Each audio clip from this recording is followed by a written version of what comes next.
Hello everyone. तो अभी हम लोग चलिए कुछ और प्रॉब्लम्स को देखते हैं।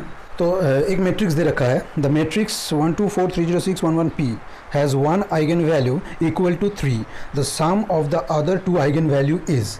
एक मैट्रिक्स दिया है और इस मैट्रिक्स में एक अननोन वैल्यू भी है आपका, और बोल रहा है कि lambda 1 is equal to 3। 3 eigen value है, उसमें से एक आइगन वैल्यू हमारा दे रखा है 3। तो हमें बोलना है कि लैम्डा 2 प्लस लैम्डा 3 मतलब अदर 2 जो हमें पता नहीं है आइगन वैल्यू, उनका समेशन क्या होगा। एक प्रॉपर्टी हमें पता है कि लैम्डा 1 सारे के सारे लैम्डा को मतलब आइगन वैल्यूज़ को ऐड करने से हमें ट्रेस मिलता है। तो इस मैट्रिक्स का ट्रेस क्या होगा 1 प्लस पी। हमें लैम्डा 2 एंड लैम्डा 3 का वैल्यू तो पता नहीं है, हम उसको इसी तरह से रख देंगे। और लैम्डा 1 का वैल्यू हमें 3 दे रखा है, 3 रखेंगे 1 प्लस पी। तो लैम्डा 2 प्लस लैम्डा 3 सिर्फ यही निकालने के लिए बोला था हमें।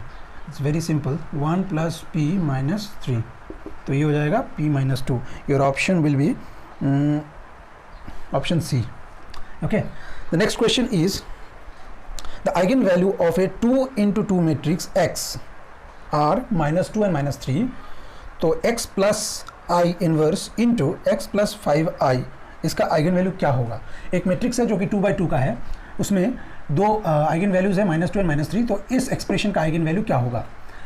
यहाँ पे हमने x प्लस आई किया ना, आई किया मतलब क्या है, I is 1 in the world of matrix. तो हमने जब मैट्रिक्स के साथ 1 को ऐड किया तो इसके जो आइगन वैल्यूज है उसके साथ भी 1 ऐड हो जाएगा। तो इसका मान के चलिए -2 प्लस 1 एंड -3 प्लस 1 हो जाएगा, ठीक है, which is equals to -1 and -2। लेकिन जब हम इन्वर्स करते हैं किसी भी मैट्रिक्स को, जब हम इन्वर्स करते हैं किसी भी मैट्रिक्स को जब हम इन्वर्स करते हैं तब उसका आइगन वैल्यू 1 बाय लैम्डा हो जाता है। तो ये जो है 1 and -2, this is the eigenvector of x plus I. Then eigenvector of x plus I का inverse क्या हो जाएगा, it will be -1 and -1 by 2. Okay, these two are the eigenvalues of x plus I inverse. x plus 5i कैसे होगा, वैसे ही जैसे इसका निकाला, यानी कि इसके साथ 5 ऐड हो जाएगा। -2 plus 5 is equals to 3 -3 plus 5 is equals to 2. This is the eigenvalue of x plus 5i. ठीक है।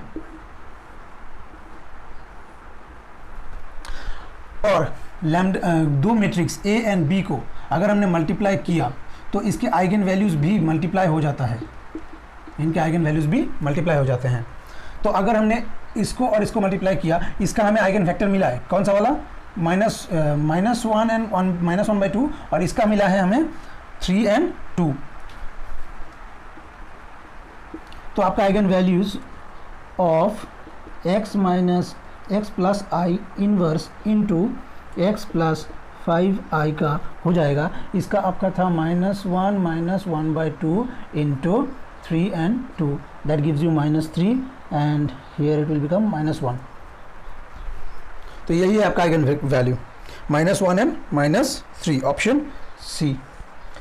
इसको आप एक दूसरे तरीके से भी कर सकते हैं। यहाँ पे हमको एक 2 by 2 मैट्रिक्स बोला ना, हम एक डायगोनल मैट्रिक्स बना देते हैं, ठीक है ना। उसने बोला 2 by 2 मैट्रिक्स है, कैसा मैट्रिक्स है हमें नहीं पता, लेकिन आइगन वैल्यूज दे रखा है तो हम इसको एक डायगोनल मैट्रिक्स बना लेते हैं, 0 2 0 एंड -3। चलो ये भी तो 2 by 2 मैट्रिक्स है और इसका आइगन वैल्यू क्या होगा, -2 एंड -3 होगा ना। तो अभी x ये है, x के साथ हमको एक आइडेंटिटी मैट्रिक्स को ऐड करना है, तो ये बन जाएगा आपका -1 0 0 एंड -2, ठीक है। What is this, this is x plus I. अब इसका इन्वर्स करेंगे ना तो एडजॉइंट डिवाइडेड बाय डिटर्मिनेंट करना पड़ता है। एडजॉइंट इसका हो जाएगा -2 -1 0 एंड 0, और इसका डिटर्मिनेंट हो जाएगा 2 2। ओके, तो ये हो जाएगा आपका इन्वर्स, यानी कि -1 and -1 by 2 0 and 0। This is your x plus I का इन्वर्स। चलिए अब x प्लस 5i क्या हो जाएगा, x प्लस 5i ऐसे करके करेंगे तो यहाँ पे हो जाएगा आपका 3 0 0 एंड 2, ठीक है। अब इसका और इसका मल्टीप्लिकेशन ही तो करना है ना अकॉर्डिंग टू द क्वेश्चन। तो चलिए इसका मल्टीप्लिकेशन करके देख लेते हैं, -1 0 0 एंड -1 by 2, और ये हो गया आपका 3 0 0 and 2। What is this? This is x plus I inverse. What is this? This is x plus 5i. इनका मल्टीप्लिकेशन करेंगे तो ये हो जाएगा -3 0 then -1 0 0, this is 0 0 0 and then 0 into 0 0, यहाँ पे हो जाएगा -1। खत्म। तो देखिए ये भी एक डायगोनल एलिमेंट आया और डायगोनल मैट्रिक्स आया, और डायगोनल मैट्रिक्स का जो डायगोनल एलिमेंट होता है वही उसका आइगन वैल्यूज होते हैं। तो इसका आइगन वैल्यूज हो जाएगा आपका -3 और -1, option C. Okay, next question देख लेते हैं। नेक्स्ट क्वेश्चन क्या बोल रहा है, एक 4x4 मैट्रिक्स दे रखा है and the absolute value of product of eigen values of are is, absolute value बोला है, एब्सोल्यूट वैल्यू मतलब प्लस माइनस नहीं देना है, सिर्फ पॉजिटिव रहेगा answer. Absolute value of product of eigen value, that means that is determinant की बात कर रहा है आप, determinant without sign, determinant without sign.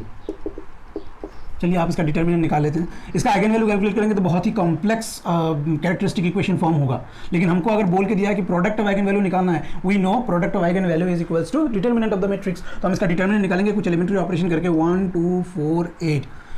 Okay, ये वाला जगह को मिटा देते हैं, 1 2 4 8। अच्छा, यहाँ पे हम लोग एक एलिमेंट्री ऑपरेशन को अंजाम दे देंगे, R2 minus R1, R2 minus R1, इसके बाद R3 minus R2 and R4 minus R3।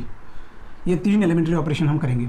1 2 4 8 लिख दिया, this will be 0, 3 minus 2 1, 9 minus 4 5, 27 minus 8 will be 19, 1 minus 1 0, 4 minus 1 1, 16, 16 minus 9 7, 64 minus 27 will be 37।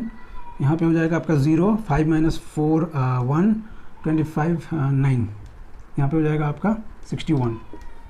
ठीक है, अब कुछ और एलिमेंट्री ऑपरेशन कर देंगे हम लोग, R3 minus R2, R3 minus R2, okay, and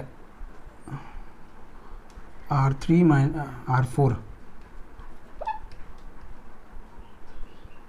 R4 minus R3। तो ये हो जाएगा 1 2 4 एंड 8, दिस विल बिकम 0 1 5 19,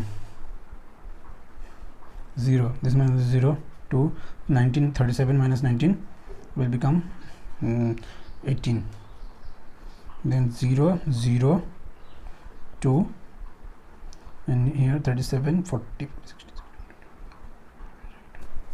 यहाँ पे 24।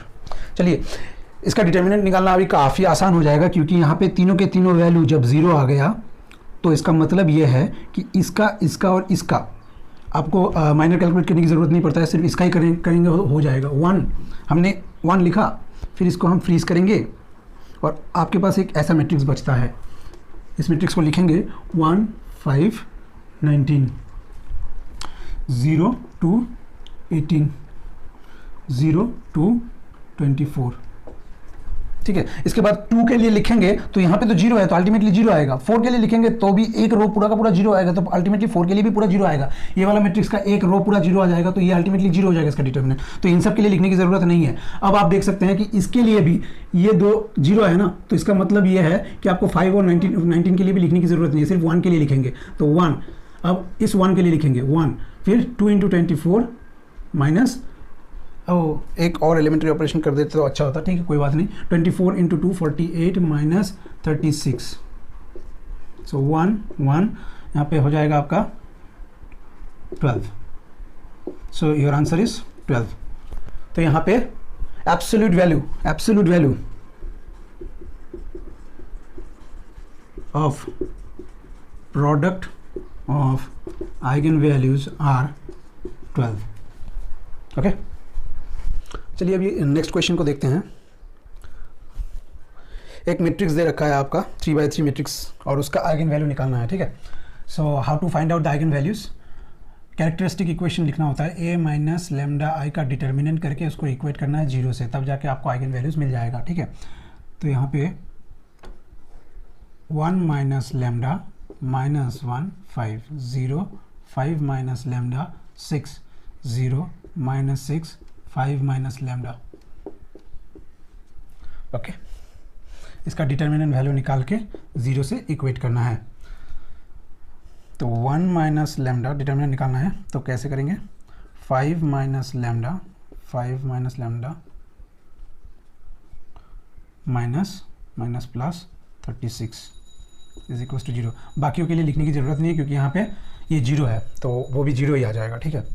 अब इसको मल्टीप्लाई कर देते हैं, 1 माइनस लैम्डा, ये हो जाएगा 25 minus 5 lambda minus 5 lambda plus lambda square plus 36 is equals to 0। 1 minus lambda, lambda square minus 10 lambda 36 plus 25 is equals to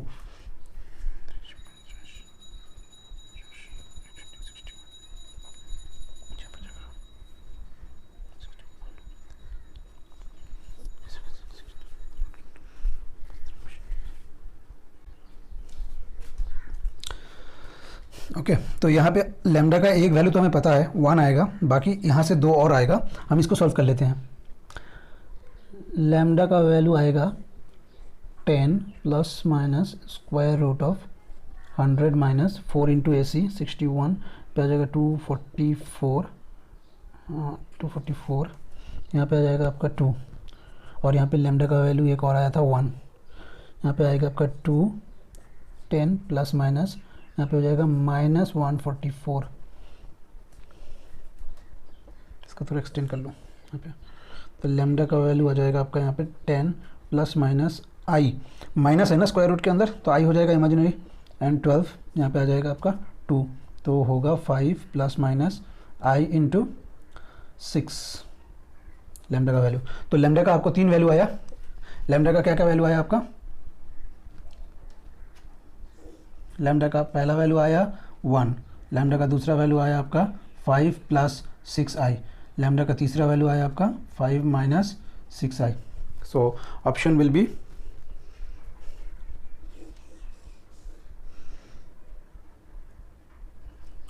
सी। इसके बाद वाले क्वेश्चन देखते हैं। एक बहुत बड़ा वाला मैट्रिक्स दे रखा है 5/5 का, और कह रहा है कि A has only 1 real eigen value. तो वो रियल आइगन वैल्यू क्या है?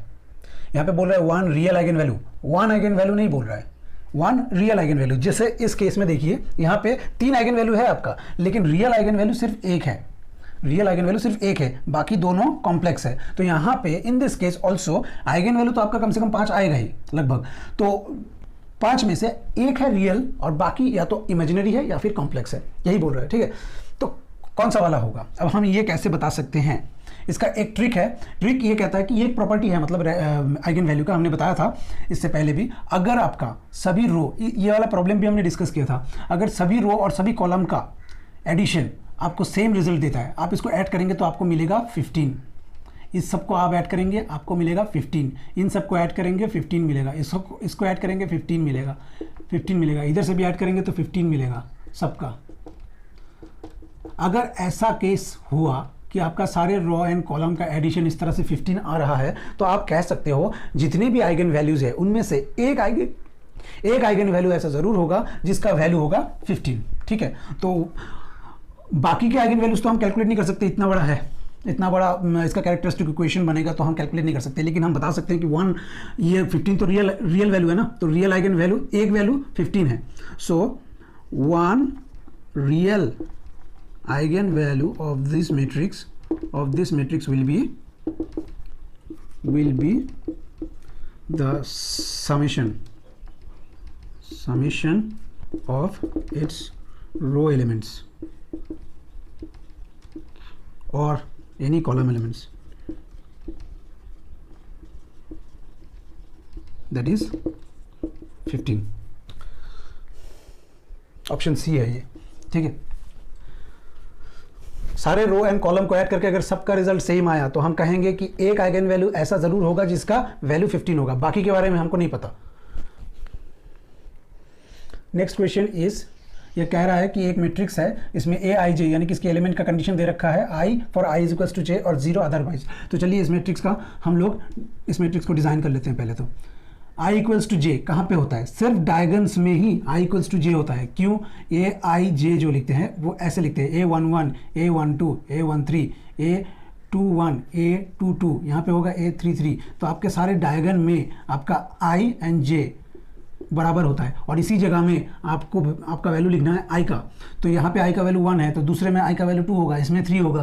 तो आपको लिखना कुछ ऐसा है, और बाकी जहाँ पे आई एंड जे का वैल्यू इक्वल नहीं होगा वहाँ पे 0 बिठा देना है, यानी कि 0 0 बिठा दिया। यहाँ पे 0 बिठाया, 2 0, यहाँ पे 0 0 3, ऐसे करके चलता जाएगा। हमने एक अगर 3x3 मैट्रिक्स को लिया, या फिर 4 वाले मैट्रिक्स को भी ले लेते हैं, तो ऐसा कुछ आएगा। ठीक है, ऐसे करके चलता जाएगा, ये चलता जाएगा, क्योंकि यहाँ पे कोई लिमिट नहीं है। अब आपको बोल रहा है sum of all eigen value, sum of all eigen value मतलब ये ऐसे करके चलता जाएगा, ठीक है ना, इधर से भी ये चलता जाएगा, तो अल्टीमेटली लास्ट में ये n आएगा। तो आपका सम ऑफ ऑल आइगन वैल्यू मतलब trace of this matrix A क्या हो जाएगा, 1 + 2 + 3 + 4, 1 + 2 + 3 + 4 plus dot dot dot n तक चलता जाएगा। तो इसका एडिशन कैसे लिखते हैं हम लोग, n × n + 1/2। एपी सीरीज में ही हमने देखा था कि इसका समेशन कैसे लिखते हैं। समेशन फर्स्ट टर्म दे रखा है, कॉमन डिफरेंस पता है, n टर्म तक उसका समेशन कैसे लिखेंगे, n × n + 1/2। तो इसका ऑप्शन हो जाएगा आपका ए।